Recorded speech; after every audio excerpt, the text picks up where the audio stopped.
د خپلو بچو داسې تربیت وکړئ څنګه چې د دې ماشومې تربیت کړی دی. زمونږ بچی چې کله په خبرو کې راشي نو موږ هغه ته کنځلې ښیو، هغه ته موږ غلطې خبرې ښیو، نو چې سبا هغه لوی شي نو بیا مور او پلار دومره پورې ستومانه کي ځکه چې هغه کارونه داسې کوي چې مور او پلار ته ډېر زیات تنګ شي، نو بیا ورته د مرګ دعا کوي چې دې مړ شي. نو ښه ده، راځئ د دې ماشومې د تربیت در باندې ګورم چې د دې ماشومې له دې پلار کوم قسم تربیت ورکړی دی. دې ماشومې ته لازمي په کمنټس کې ماشاءالله ولیکئ او دا ویډیو دومره شیر کړئ دومره چې خلک ته عبرت والي چې خپلو بچو تربیت داسې وکړي. نو راځئ دا ویډیو در باندې ګورم، ویډیو اخري پورې وګورئ او مخکې لازمي شیر کړئ. علمه البيان الشمس والقمر الشمس والقمر بحسبان والنجم والشجر والنجم والشجر يسجدان والسماء رفعها ووضع الميزان ألا تطغوا في الميزان وأقيموا الوزن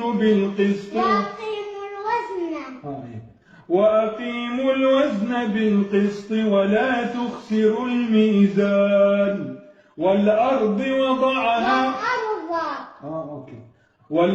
وضعها للأنام فيها فاكهة والنخل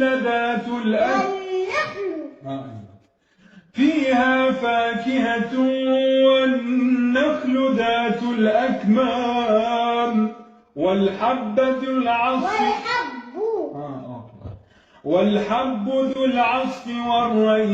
والريحان فبأي آلاء ربكما تكذبان خلق الإنسان من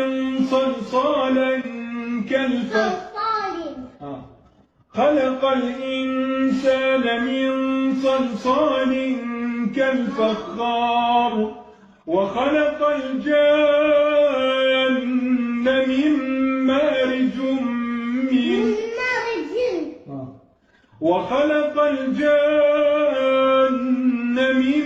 مارج من نار